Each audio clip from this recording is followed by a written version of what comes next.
So this is the answer to you being able to retire without a 401k, without a traditional IRA, without any sort of traditional retirement plan whatsoever. There is an answer for it. Gasp. You can do that?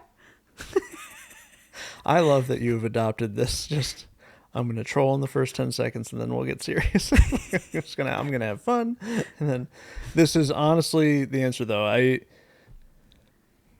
If you watched our previous episode, this could very much be a part 2 to the previous episode that we recorded and is available now. You can go watch that. It is all about why the 401k is the devil. If you have a 401k, get rid of it. This is not financial advice. It's totally up to you. But don't take my advice. I'm 20 years old, but don't have a 401k. I was very hard on 401ks the last episode that every day of your life. Yes.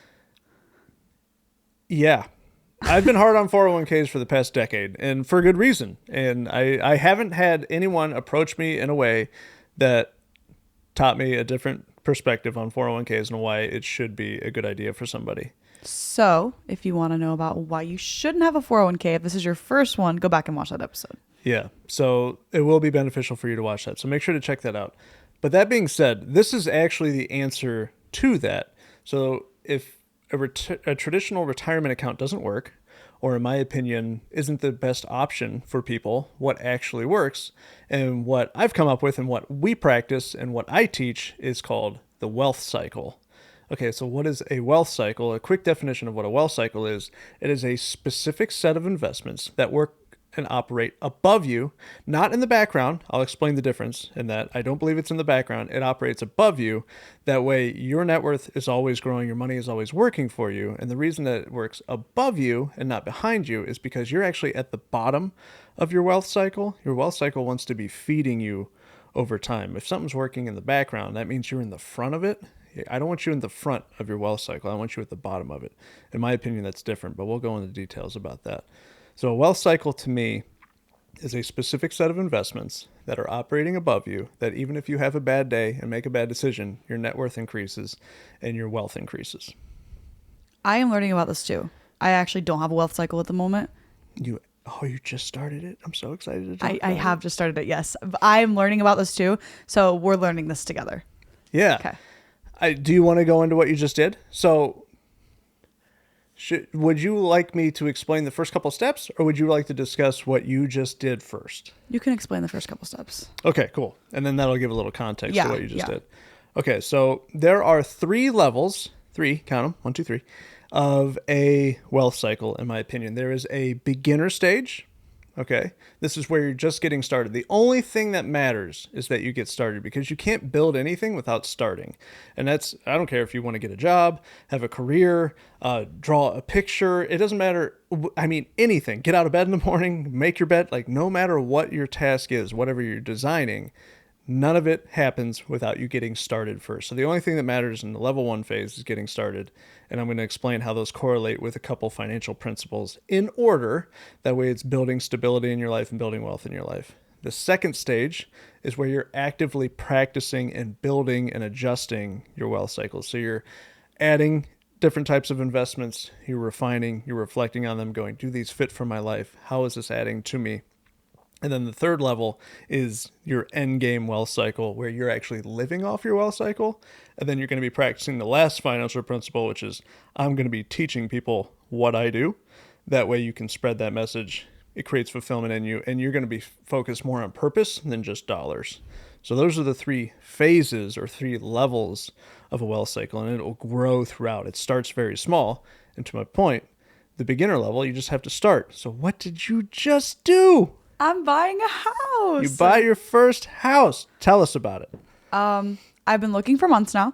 I have walked a few, and I finally found one that I really liked, and I was like, I could live in this house. Mm-hmm. So I put an offer in on the house. Do you want me to go into the details on that? Yeah, why not? Okay. Yeah, people want to hear. You're 20. Yeah. Buying your first house. This is incredible. And why I am so proud of you is because you started listening at 16. Really listening at 16. So here you are at 20, just 3-4 years later. You're buying your first house. You're starting your wealth cycle. Why I'm so proud of you is because there isn't a big outlier situation where you're coming from family money. You have a gigantic following out of nowhere on social media, so you're getting fed advertising dollars. Nothing like that has happened. All you've done is listen, not make excuses, follow steps, make mistakes, learn from them, and get better. That's it. And within 3-4 years, you're buying your first house. I am. I'm so excited. Yes. So I found a house that I really liked. It was listed for $89,000, and I walked it, and then we decided ultimately, we said, I was the first person to walk it, and we were like, we need to put an offer in right now. So I called Todd, and I was like, Todd, I need your help. And I said, ideally, I would not like to spend more than $95,000 on this house. He was like, we can do that. So I put an offer in for $92,000, and we incentivized it with $5,000 earnest money. What else did we do? You strengthened your offer without actually having to change your finances. Yeah. The big piece for me here. He said, put $5,000 earnest money. And I said, what's earnest money? Go ahead. It is good faith money that shows your strength. It's technically non-refundable, typically non-refundable unless the seller were to back out. It shows strength in your finances, in your effort of like, hey, I really want this. If you really want to do this too, like, let's get this done. That's what that money shows. Yeah. So I put $5,000 earnest money in, and I said, if you accept this offer, we'll do that. And 24 hours. I gave him 24 hours to do it. Mm-hmm. Found out my realtor was like, there is 18 showings scheduled between now and 24 hours from now. And I was like, oh, perfect. Okay. So we need to put a date on this, and we need to put some pressure on it. And so the seller came back, and they were like, we really like the idea of a young female living in this house. We have 4 other offers. You're not the highest, but they liked the earnest money. See, that's the strength factor. Yes, there. They liked the earnest money, and they liked that I was a young female. And they said, if you can give us $95,000 for it, we will cancel all of our other showings. We will decline all the other offers, and we will sell the house to you. And I said, deal. Yeah, buddy. Yeah. That's so exciting. First house. You've done a wonderful job. We could go into a bunch of other details on it too, and how you're actually going to get paid at closing. Maybe we'll do that. We'll do that another time. Yeah, maybe we'll go into the full details of it. Just to show like how you can be creative and get things done without actually having to change your finances. So that was really cool. But what you did is you started your wealth cycle. I'm so excited about this. In my opinion, the greatest thing that you can possibly do is put your money into something tangible so you can touch it. It's a hard physical asset in which your money will stay safe, right? You're putting it into something of value that your money is eventually going to come back to you. Yeah, and it will pay me later. Yeah, why wouldn't it? When I move out too. Mm-hmm. The plan is to live in the house for a few years, and then once I get somewhere else to live, it'll become a rental. Yeah, or you'll sell it and have tax-free profit. Yes. Yeah. So you've done so many things well. So the first level of wealth cycle, we just got to get going. We just have to start building something. So what is a wealth cycle that's operating above us? A wealth cycle is where you have investments that are strategically and specifically placed to fit your life. So this isn't just a savings account. The beginner level, the first thing that it does is it teaches you financial principle number 1 is that you have to pay yourself first. So one of the ways that you're paying yourself first is now by paying into your own personal property. Yeah, every time I pay my mortgage, I'm paying myself. Exactly. So when you pay that principal down, you're actually gaining value into that property. When inflation occurs, you're gaining value in that property. When appreciation occurs, you're gaining value in that property.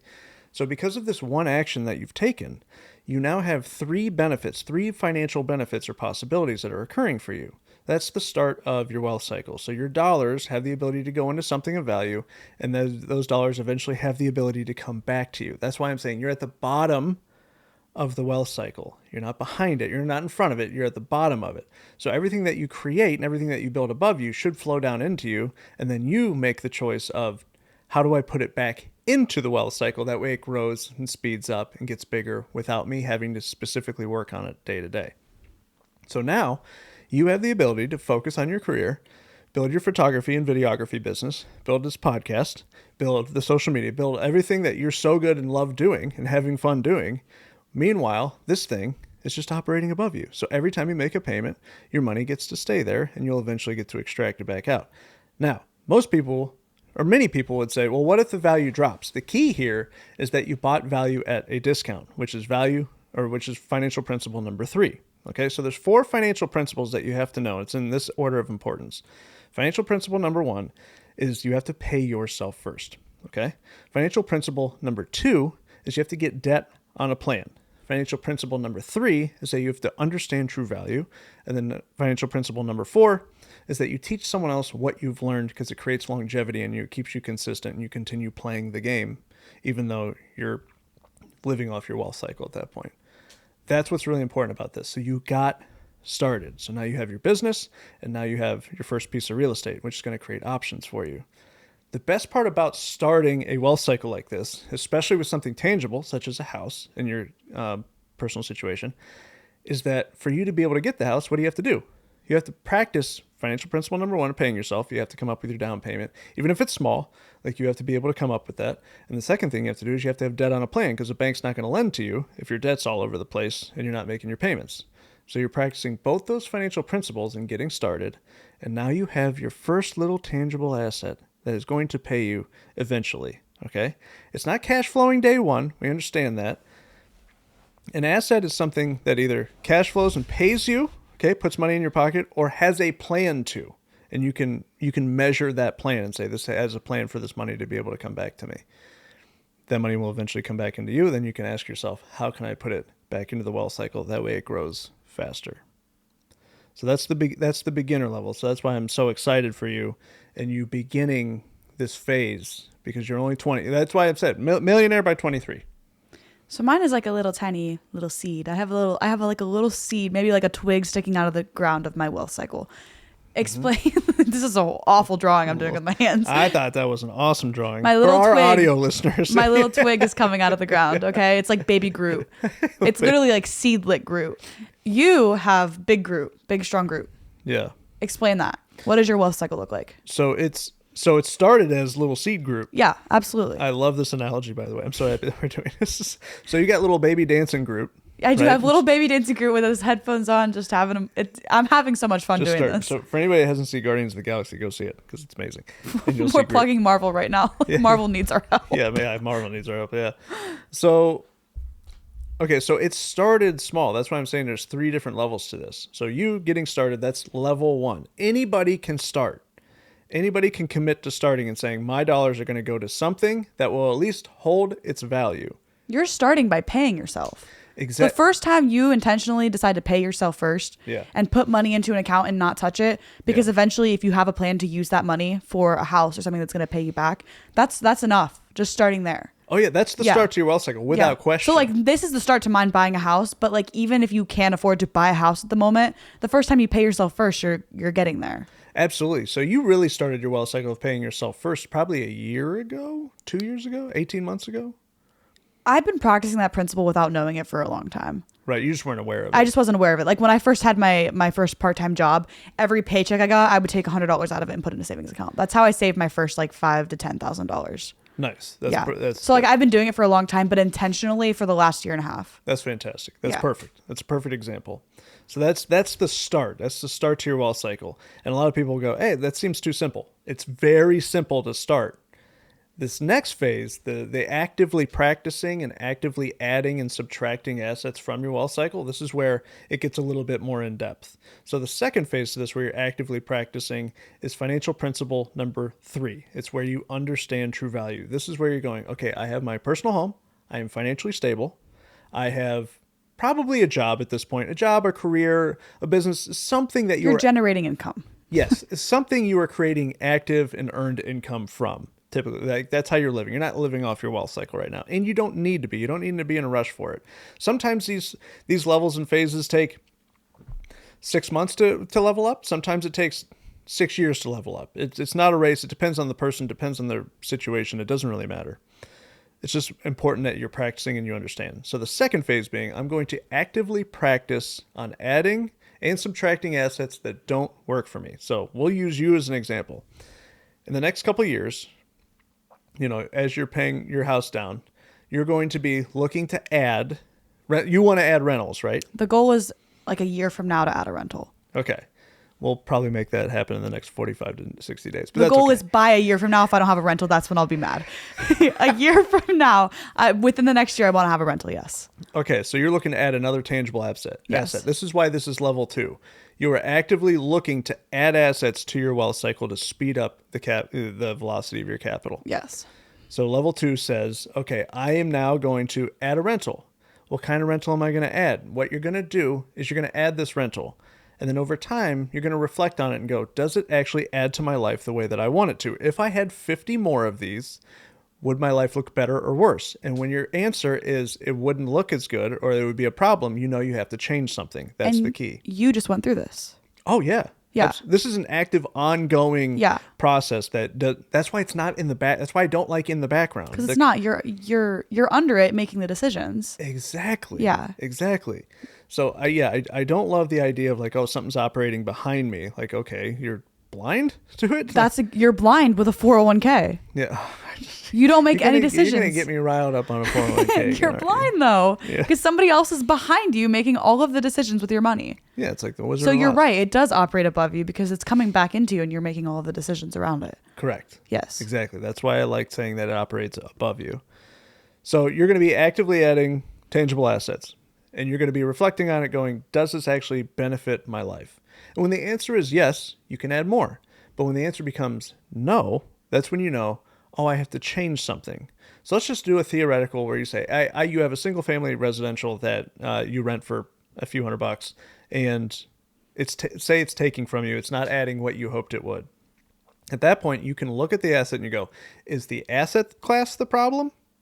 Is the specific asset that I have the problem? In this case, it would be the house, right? Yeah. Is real estate a problem? Or is it the house? And then thirdly, if it's neither of those two things, is it some sort of problem in the management of it? Am I managing it? Is someone else managing it, not managing it well? Am I doing a poor job of being responsible for them? So those are the 3 ways that you look at your assets. No matter what the problem is in there, you have the ability to fix it or adjust it. It's still just making a change. Exactly. You have the capacity to make the change. It could just be the tenant in the house. If it's real estate, it could genuinely just be that tenant. Absolutely, which typically comes from, am I good at leasing property yet? Yes. Am I good at running the business of leasing property? Because that is absolutely a business in itself. It's a skill in itself. So if you know it's a tenant problem, you actually know it's a you problem because you accepted somebody who wasn't a good fit. Because you need better criteria for your tenants. Exactly, so you can learn from that. So over time, your first rental might pay you a couple $100. But by the 10th time that you do it, each rental is going to be paying you exponentially higher amounts to the bottom line because you're just better at it. Mm-hmm. So that's why, okay, level 1, you're starting. You're just beginning. It doesn't even matter if you're good at it yet. You just have to start. You just have to start can't really make practicing. mistakes that are going to knock you down too bad than level 1. There's nothing that you're not going to come back. If you survive it physically, if you actually survive whatever you do, you're going to be able to come back from it. Yeah. I'm a big believer in that. It doesn't matter if you financially fail because of it, you're going to be able to learn from it and you'll be able to come back from that. That's all about your mentality. Part of the reason why I didn't have such a big fear of buying this house, I wasn't so scared to spend the $95,000, was because when we were on the phone the other day, you put it in perspective when you said, these are such small numbers that like the difference, the $3,000 difference, you're like, these are small numbers. Everything's going to be fine. And I realized there's nothing that's going to happen here that I can't come back from. It's not going to be a mistake. And I know I'm buying it well. So I'm not going to be scared to spend this money. Exactly. I'm so confident in this decision right now. I don't remember the last time I was this confident in something. That's good. Well, I mean, you surrounded yourself with really good people that have done it before. That helps a lot. Like your network is so important to this. That's why we're here. That's why we're here for you guys. Like we want to be able to help. So if you guys have situations like, hey, I don't understand how to get my wealth cycle started, put it in the comments. Yeah. And I will literally help brainstorm and give you ideas. Having somebody like you in my life, I tell you this all the time. There's so many people who don't have a Todd in their life. Yeah. And I just want to be that for somebody. Like I want to be able to be a resource for other people because I'm where I am because I've had you in my life. You and my dad and Dee and my mom, everybody around me, like collectively, I am as successful as I am because I've had you guys. And not everybody has people like you. A strong majority don't. Yeah. I mean, how many people have an uncle that understands wealth cycles? That doesn't have a 401k. Right. That actively participates against them. Yeah. That really that really does not want you to have one. But again, if you choose to have one, you choose to have one. So you're going to be reflecting. and you're going to be going, okay, how does this benefit my life? Is it benefiting my life? And you're going to make adjustments. The second piece that you're going to be doing during this level 2 phase, you're going to be adding different types of investments. You're going to be adding different types of assets that might feed your life.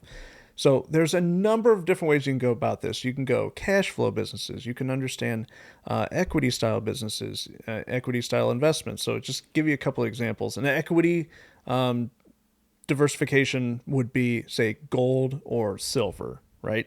It's not going to kick off any cash flow for you, but you can put excess capital into it and it's going to hold its value typically. The return's not going to be very high. I don't think it's a great investment personally. But that's okay. That's for my life. That's but somebody else could do it and then decide it's not a good investment for them. Exactly. Like it's up for them to decide if it's a good investment for them or not. Yeah. That's like what's so cool about this is there is no cookie cutter in a singular box. That's why wealth cycles are actually a little difficult to communicate, especially without visuals.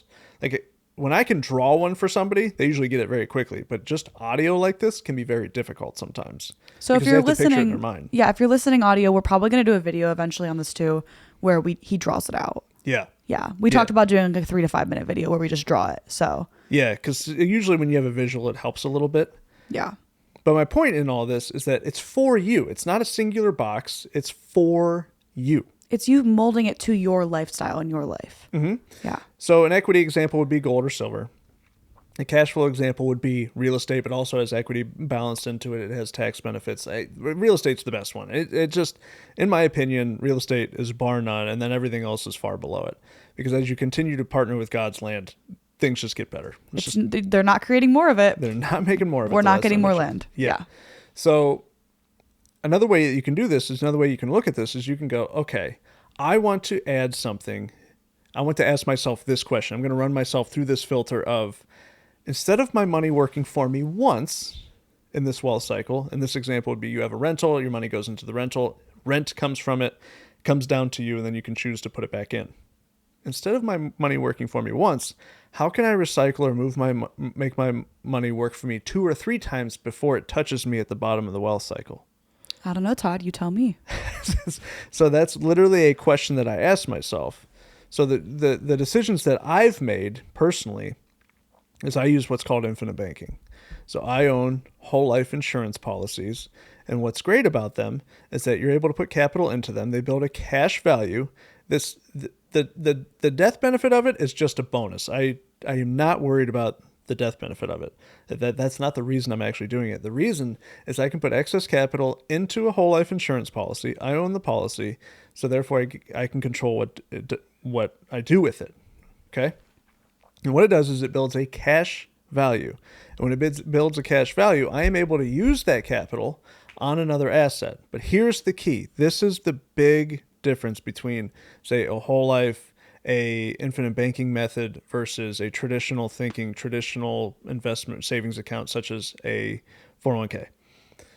If you take your money out of a 401k, the compounding growth is annihilated because you are pulling directly from your pool of funds. So any growth that it had is immediately taken away, and it can never recover because time is the X factor of compounding. With infinite banking, I want you to think of it as a checking or savings account that you're able to receive a collateralized loan from the insurance company, so you never actually touch your money. So I'm just going to throw out random numbers. These aren't actual returns. Let's say it's growing 5% per year. Okay? Might be realistic, might be low, might be high. Let's just say it's growing 5% per year. It's compounding at 5% per year. When I receive a loan from my money, I'm able to use my money again on an asset which will feed that account. While I have that money out, while I have that loan out, and I'm paying a small amount of interest on it, while I'm paying that interest on it, that money is still compounding and growing at the same rate. So no matter what, that account only grows. So you're saying when you pull the money out, that money actually isn't coming out of it. That the number that it was at is still growing. Correct. And I still pay into it every single month. Okay. So do you have to pay that money back?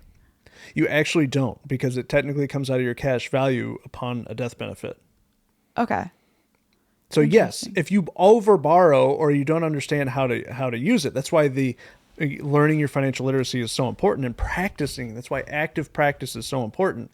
So yeah, you can borrow just like you can borrow your 401k to death, you can borrow your whole life to death. The difference being is that you still have money compounding in your infinite banking method of your whole life policy versus your 401k, which is just now worth $0. So last episode we talked about how in a 401k, if you borrow against it or take a dime out of it, you have to pay 1,000,001 fees, and they hit you so hard with those. Do you have that with infinite banking? There's no penalties. So you're not going to get penalized for using your own money. You're not going to get penalized for using your own money because it is technically a collateralized loan from the insurance company. So you will be now paying a loan, but guess who you're paying back when you pay that money back? You're paying yourself back. You're paying yourself back because it's going back into your cash value. So now at level 2, we're going to actively practice and build. Okay, how's real estate going for me? Extremely well. I want to be able to add more. All right. So that money's coming to me one time. It gets used one time. It gets recycled one time. I put money into it. It pays me rent. That rent comes to me. I now have the choice to pay back into real estate, or I can pay it on my own life or my own lifestyle. Great. That is not a bad option. Okay. That's a one little cycle. Now I've asked myself, well, how can I get that money to work 2 or 3 times for me? All right. So I'm going to put money into a whole life insurance policy. I'm going to build cash value into that because, again, we're not living off our wealth cycle yet. You're still creating capital. You're still actively earning. I'm going to put excess capital into the whole life. And the whole life is going to feed in. And what I'm going to do is I'm going to take that whole life money, once it grows large enough, I'm going to put a down payment on a piece of property, or I'm going to buy a piece of property out of it. Now that property, it's going to pay rent. It's going to come to me, and it's going to go back into whole life, and the whole life will go into real estate. So now it's working for me twice. That same dollar that I put into whole life, I only had to put it in one time. Now it's growing in the whole life policy, and now it's also growing in the real estate because I borrowed from the whole life to put it into real estate. Now that same dollar just became $2 or $3 because it's working at the same time. It's double dipping. Okay, I'm a little fuzzy on the double dipping. Okay. Try to explain that again. Okay, let me give another example that people might be more familiar with. Let's move on from the infinite banking or the whole life insurance policies, because that's just one method that works really well for us because I'm practicing multiple principles. I'm getting money away from me. I'm paying myself first. That way it's going into the wealth cycle and it's working. Another good example, in my opinion, is index funds. Okay. Do you know what an index fund is? No. Okay, so that's one of those if you don't follow up things. Yeah, I shouldn't have followed up. Okay. Okay, I'm just going to call it stocks right now, so it's very easily understood. Okay, I was going to say I feel like most people probably know what an index fund is. I just don't. Okay. Because I don't know anything about stocks because I've never been interested in them. Okay, so I'm just going to use the example of stocks right now, specifically index funds, because they're usually very stable. They're slow growers. But what's important here is that banks trust in them. They will allow you to get a loan, a collateralized loan against your value of index fund stocks. Okay. Or index funds. Okay. So let's say you own you've paid $30,000 into index funds over time. You'll be able to take a collateralized loan from many different banks. Many different banks offer this option. And let's say they'll give you 60 or 70% of value. So you can take 20 grand out. Now it's a collateralized loan. So where's your money still? Still inside of the index fund. Index fund. Very good. Okay. So the index fund, as it grows, your money is still compounding. It's still growing. So it's still doing its thing in there. Exactly. You just have a loan against 20 grand of it. Now that 20 grand, what can you go do with it? You can go buy a house. Exactly. Okay. You can go reinvest it into an asset that will feed back into that account. Okay. So you have an asset. Oh, so you just keep adding to the index fund. Exactly. So you can either add to the index fund or you can add to the real estate in this example. And the real estate will pay that loan off for you over time and you on top of it. Okay. So what happens if you take the money out and somebody takes the money out and they just go blow it, they gamble it all away? Okay. One, you technically don't have to pay it back because it's a collateralized loan. It just comes out of the cash value of whatever the asset is. Okay. So you just won't get that money back later. Correct. You are robbing yourself at that point. Okay. So that's not wise to do. Right. So anything in your wealth cycle, you never, ever touch the principal. This is a big time factor. So you have the principal, which is the money that you put in. And then you have the interest or the profit in which the money is growing and working. That's the profit that it kicks off. It's considered the interest. Okay. It's making sense now. Okay. So you're only borrowing from the interest or the money that the profit. So, well, you borrow from the principal, but you never put the principal into a liability. Okay. Because then you'll have to go re-earn that money. Okay. Does that make sense? Yes. Okay. So you're saying don't take the principal and go buy a car. Right. Okay.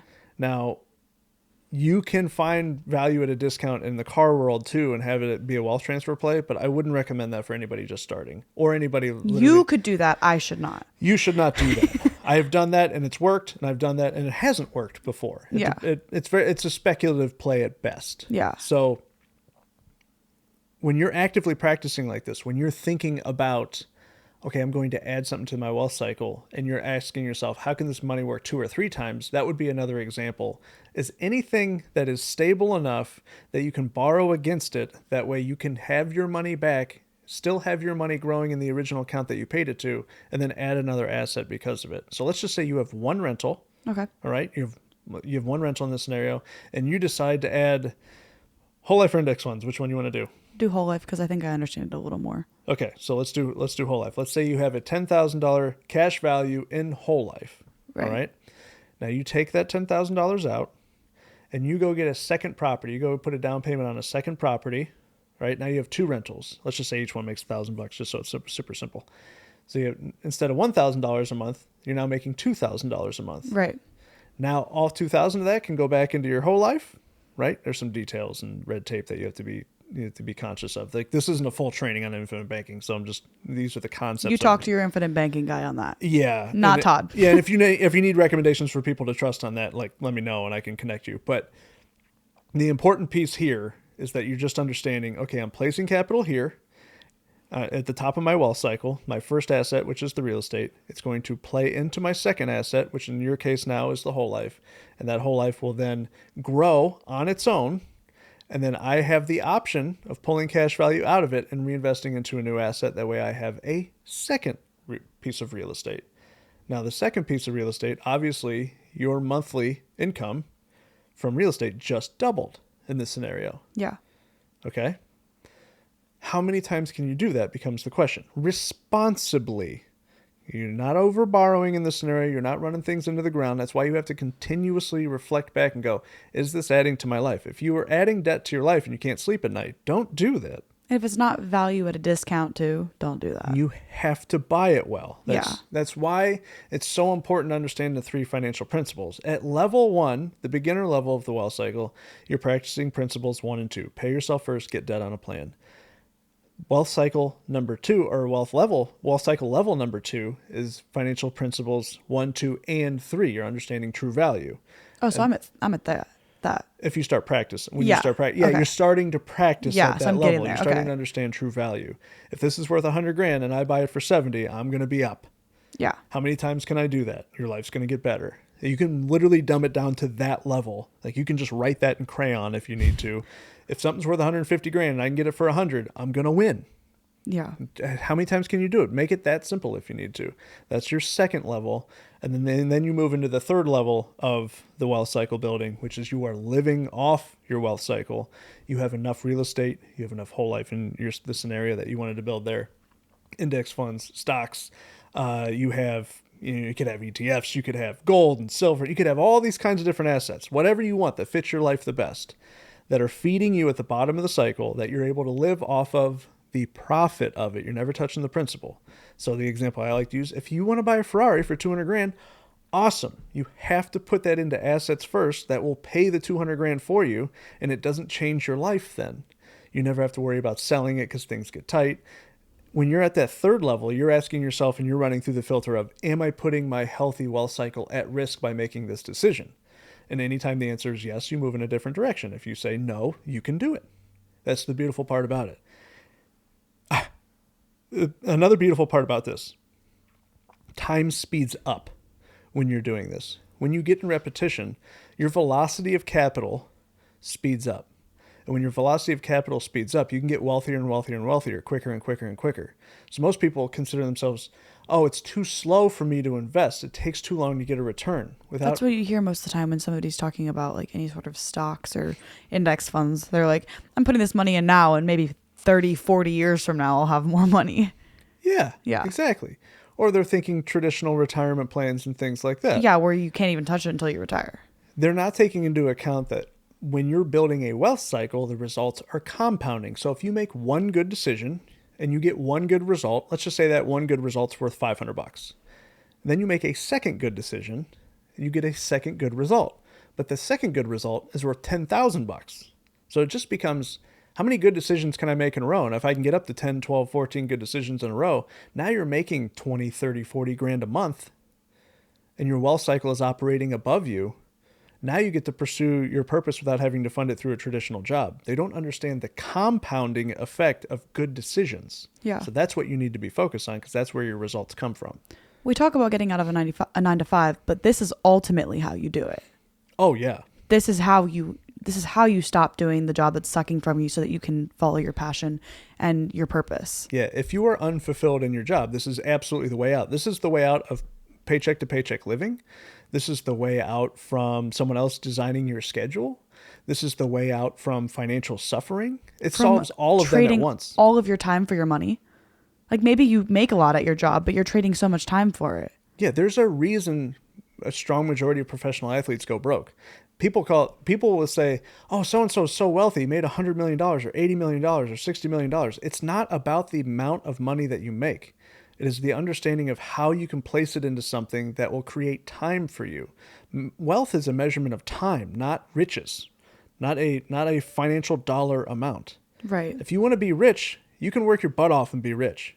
If you want to be wealthy, you have to create something that will pay you when you are literally sleeping 24/7, 365. Buying your time back. Yes, that's the only way to get your time back, is to invest properly into a wealth cycle that will pay you no matter how your day is going. That's why I say with a wealth cycle, you can have a bad day and your net worth will still go up. Right.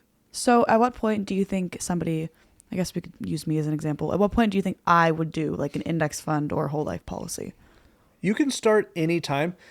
The beautiful part about this is it all depends on you. So everybody's going to be different. Everybody's different. So whole life, I will be the first to admit, is not for everybody. Yeah.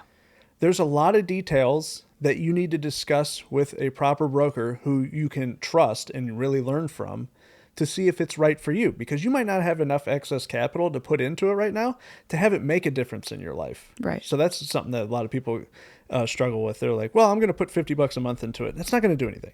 You have to be at a level in which you can put excess capital into it, where when it grows, it makes enough for you to have it make sense for you. But again, that's for your life. That's the beautiful part about it. So index funds, do you have enough to get into them, right? You have to start at some point. That's why I don't think that's step one. Yeah. There's steps to build up to it. That's why it's a part of level 2. Yeah. And level 1 is just starting. And level 1, in my personal opinion, needs to start with a tangible asset, because you're able to be in and out of it, and it's protected and it's trusted. Yeah. So anything tangible, it's not going to be stolen from you. Right. So you're saying that you have to have a certain amount of money to go into it if you're going to do a whole life or an index fund. And the way we would do that maybe would be wholesaling. Yeah, it's a great, by building your skill sets. Your level 1 wealth cycle focus is building new skill sets that will pay you more and more and more. You want to be actively working on building your earned income. You want to be scaling that. If you make 50 grand a year right now, you need to be asking yourself the question, what skill can I learn that way I make 100? Don't raise your level of living. All you do is take that extra 50 that you make and put it into the start of your wealth cycle. And at that point, what happens is you make your 100 now, and you also have this operating above you. So now you make 110, 112 without having to work any extra hard. And then you can take that extra 12 and now you place it into a second tangible asset. And that's when you really start looking at, well, how can I make sure my money works for me 2, 3, 4 times before it touches me? Right. So that's how you transfer from level 1 to level 2.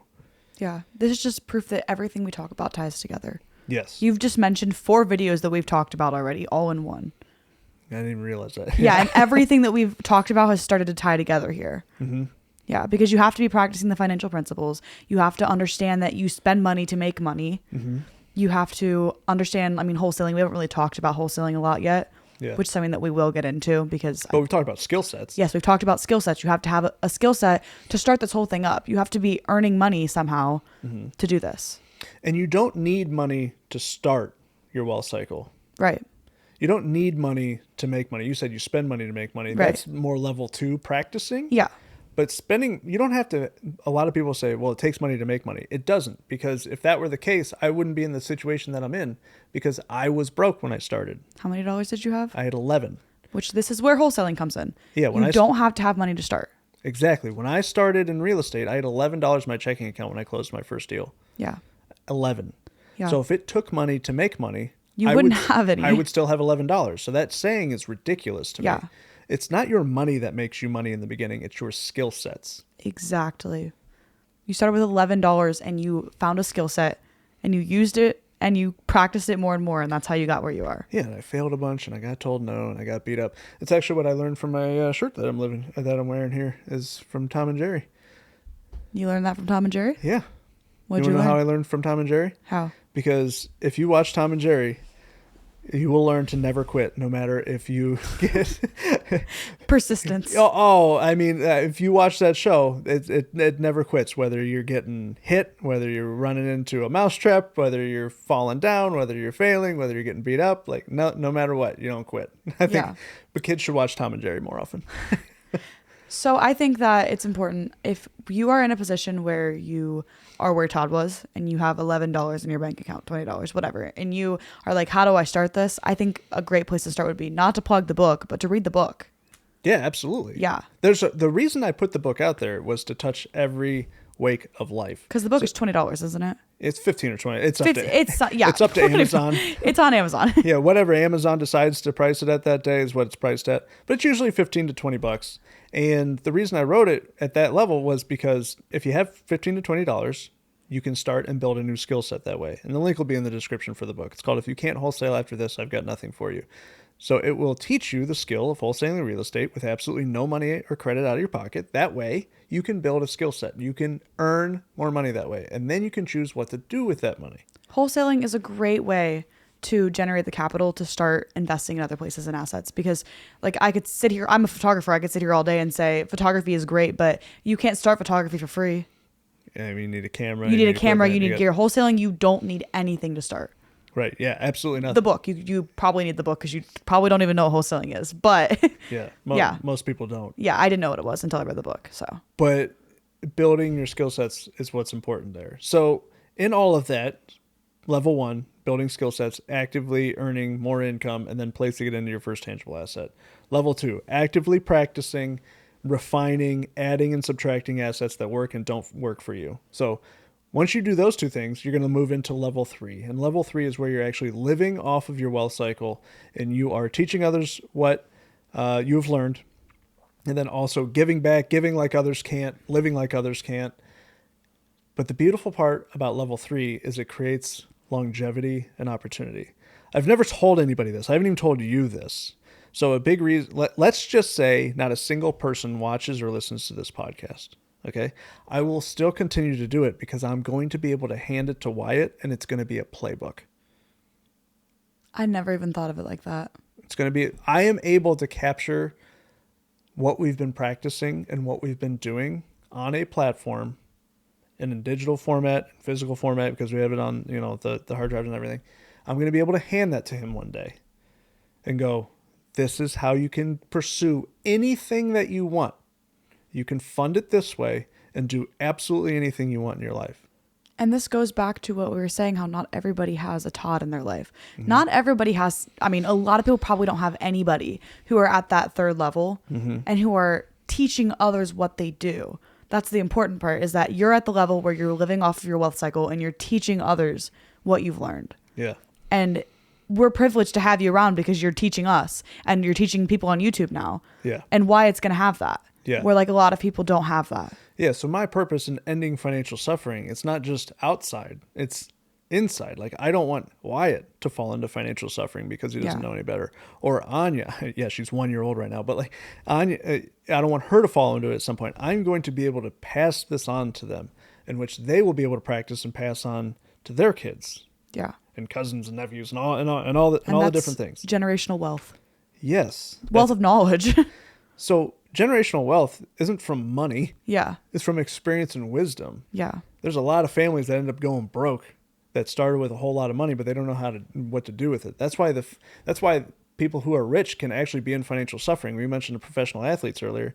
they are rich. They're not wealthy. They don't understand how to handle money. They're just really high income earners.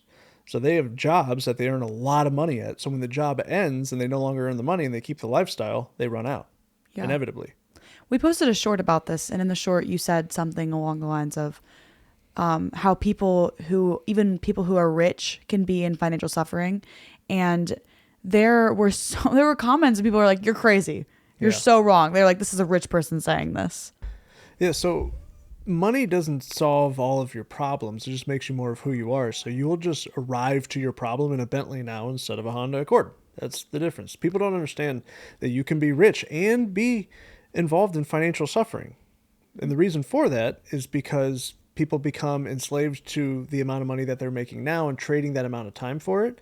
So they don't understand how to stop trading their time for that amount of money. So therefore they get caught on this hamster wheel or caught in this life cycle of raising their lifestyle before they're truly ready for it.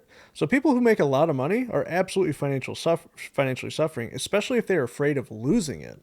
That's another form of financial suffering. I mean, financial suffering is on such a wide spectrum that you can't place it into a singular box of like, oh, it's only people who make under this amount of money. Like, no, you can make a lot of money and still be financially suffering because you have heart issues with money.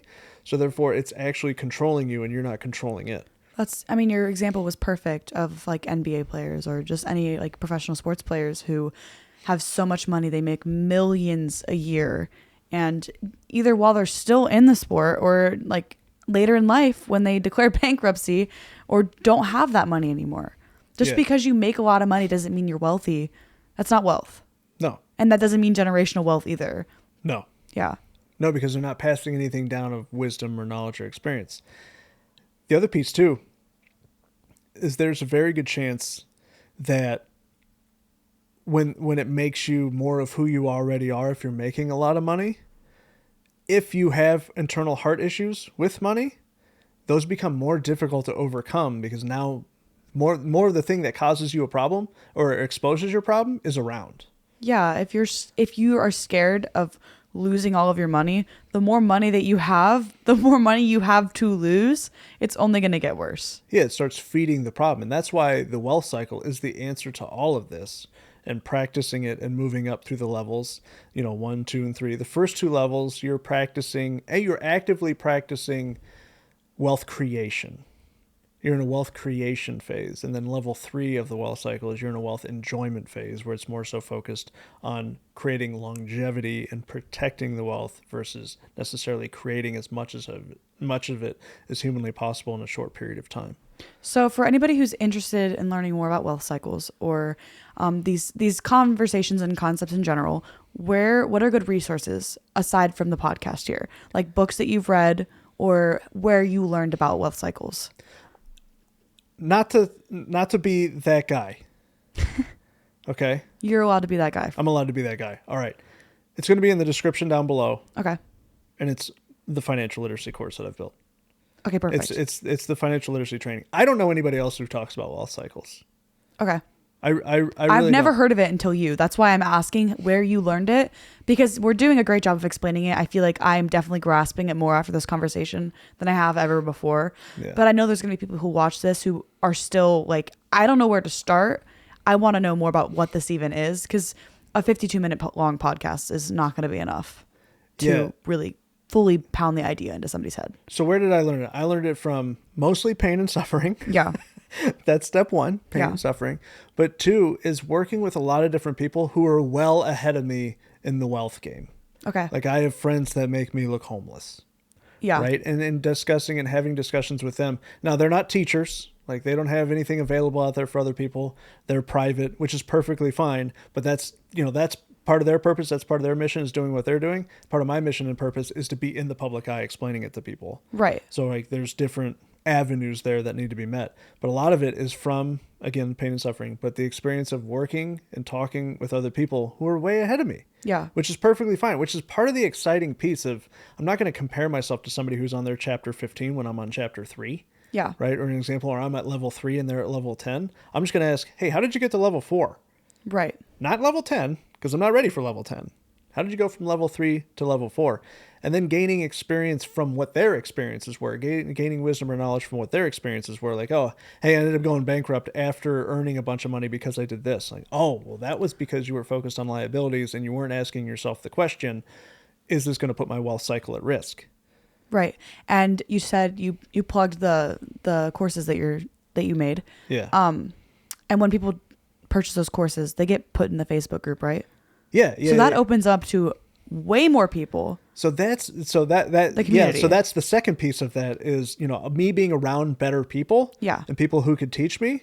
That's exactly what I provide. Right. That's exactly what we provide, is because I want people to be able to be interactive within the community. So if you have a question, now you can just ask it directly to us. Yeah. So if you purchase a course or a class from you, they automatically gain access to you and the people in your network by joining the group. So there's a Facebook group that you get put into. Yes. Correct. So that definitely helps, where he was talking about how you have conversations with people who are ahead of you. There's plenty of people who are probably ahead of you in that group. Yeah, we don't have representatives in there. It's actually us. It's actually me. It's not me on Todd's Facebook account typing answers to this. Though I do know quite a bit now. Yeah. It is not me. It is Todd answering your questions. Yeah, I'm actually there for you. That's the whole point, and that's the exciting piece of it too.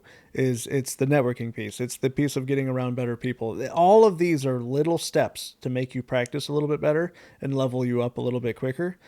When I've mentioned in the past, the best investment you can make is into yourself. I am such a believer in that, because that's how you raise yourself up. When you hire someone to teach you what they've already done, what you want to do, you're shaving years off of your learning curve. You're saving hundreds of thousands of dollars and adding an extra hundreds of thousands of dollars to your bank account over time, and it's compounding because you're better at it quicker, so you get results faster. And you're not saying this as somebody who is trying to sell something. You're saying it because it works, because you still have mentorships that you pay for. Oh, yeah. You still pay to learn from people. Buku bucks. This isn't you saying pay to learn from me. This is you saying practice. Yes. Practice investing in yourself. Yes. Practice getting a result out. Practice reflecting on it, going, was it right for me? Was it good for me? And how can I make it better? Right. Because that is a start. Level 1 of the wealth cycle. Grow your skills. That way you can put money away, or money away from you that will start to work from you. Invest in a tangible asset, and it starts to feed you. Okay, so we're going to give people a few steps to take to get, like, walking out of here. What would you say? First one, get money away from you. Every dollar that you earn, some percentage of that has to get away from you. You have to put it into an investment into yourself. You have to put it into a bank account that's away from you, that it doesn't get spent. It doesn't go to another company. It doesn't make somebody else rich. Like, it has to start making you rich. Right. And that way, that when you start looking at a tangible asset and growing your skills and looking at, I have excess capital now, where should I place it? You can start your wealth cycle. Okay. And we say 10%? Generally? At absolute minimum. Okay. That's absolute minimum. So 10% of what you make, you should be paying yourself with and putting it somewhere else. Without question. Yeah. Okay. What's the next thing they should do? I think that's a good start. I think that's where you start. If you are already at that level. Yeah. Say somebody has some money saved, then what? What do? I think you should look at a tangible asset, because what you're going to do is you're going to buy something at a discount. Again, earlier I mentioned, if you have something that's worth 150 grand and you can buy it for 80 grand, you're going to win every time. Yeah. Like you're going to be hard pressed to lose when you're buying something at 60 cents on the dollar or 50 cents on the dollar. So you want to start looking at tangible assets that you can buy at a discount. You're going to solve a problem of some sort, and you're going to be able to get into value at a discount. That is the start of your wealth cycle, past paying yourself that first little bit, because you're going to start paying yourself that way as well. I think that's what's so cool about this podcast, is the more I think about it, you're somebody who's done this over and over and over and over and over again. And more importantly, continue to do it. Yeah, you're still practicing it, but you've done it over and over again, whether it be wholesaling, buying an asset, a house, all of the real estate things. And I'm doing it for the first time. It's awesome. Yeah. That's why I'm so people get to see proud of both you. points in it. Mm-hmm. Yeah. That's why I'm so proud of you. When I got the text, or when I got the call, well, it was a text first and then an immediate call. I didn't even have time to respond to the text. An immediate call of, I'm going to put an offer in. How should I build this offer? And it was all about, you even mentioned it earlier, you're not the highest offer, but we want to go with you. It's because you were quickly applied, how do I strengthen my offer without raising the price? Yeah. Because there's so many ways to do that, but people don't recognize that. That all comes from actively practicing. So that's you entering, really in level 1, but starting to transition to level 2. and actively practicing and adding to your wealth cycle, no doubt millionaire. You're 20 right now, millionaire by 23, probably worth 8 figures by 26, 27. Like I wouldn't be surprised. Yeah. And I just think that and I wasn't worth 8 figures until 33. Yeah, but you also didn't start this until you were like 29. 25. 25. Okay. 25. I was 25 when I started. Yeah. Because I was trying to play professional baseball up until that point still. But you didn't have a Todd. 23, 24. You didn't have a Todd. No. Yeah. No. And these people are going to have a Todd now. Yeah, that was the big piece to me, investing in myself, joining entrepreneurial groups, just learning things that I liked. I didn't like. I applied. I was like, Like one of the first things I actually invested in myself was a stock trading course. So I was a day trader before I got into real estate. But how I learned that it wasn't for me, it wasn't that I was necessarily bad at it. I was about a break-even trader. But it's when I was profitable, I still didn't enjoy it because I was in front of a computer screen all day. Right. So it didn't fit my life, but that fits a lot of people's lives. Right. I have friends Somebody that else make could love it. millions of dollars a month and years from stock trading, day trading. It's incredible. They have ice running through their veins, but it's incredible. But it's for them. That just wasn't for me. So I eventually shut enough wrong doors that I walked through the right one with real estate, and the rest is, the past 9-10 years has been me building this. Right. And if you aren't proof enough that it works, just you and all the things you're doing, I mean, they're getting to watch me do it now too. Yeah, they're going to watch me trial and error, fail, succeed. We have a slow-moving Aisley documentary, which is incredible. Yeah, this podcast is going to act as my documentary 10 years from now. We're going to look back at this in 5 years, laugh, love it, all of it. And we're going to go, man, you remember that? That's why I'm so excited right now. That's why I'm so excited we're catching this on camera right now with you, because you're going to remember your first property buy. We're going to be able to look back on this and see what your emotions are like. Everything. I mean, you came in the house jumping up and down. I was literally dancing circles around the island in the kitchen for like 10 minutes. He's like, save it for the podcast. Save it for the cameras being on. I was want to be able to capture skipping down the street last night on my walk. I take like a nightly walk. I was skipping down the street like a freak, skipping down the street. I was so ecstatic. I'm so happy. Yeah, and it's just when you make a good decision, you get a good result, and when you make a second one, you get an even better result. Tell the people what to watch. This podcast, this YouTube channel. I'm serious. Keep coming back to this YouTube channel. It's really important. We're going to have educational videos coming out soon. I'm really excited about that. If you're watching this 2 years from now, they're already out. But make sure that you're consuming the content on this channel, because we are here to help. This is a genuine for help. As I mentioned earlier, if nobody watches, I'm still going to do this because I'm going to pass this to my son and my daughter. If nobody watches, I'm still going to do this because I'm still learning. Yeah. I'm going to become a millionaire by the time you say 23 or 25. No, 23. 23. I'm going to be a millionaire by the time I'm 23 because I'm participating in this. Yes. Yeah. Yes. Absolutely. Yes. So consume the content on this channel. This channel will be helpful for you. Down in the description below, you'll be able to find links to join the community so you can interact with us. Please do that. That would be fantastic. You can find courses on financial literacy and real estate. That's super helpful. So no matter what you buy, no matter what you pick up and invest in yourself, you'll get access to the community. That way you can interact directly with us, which is really important.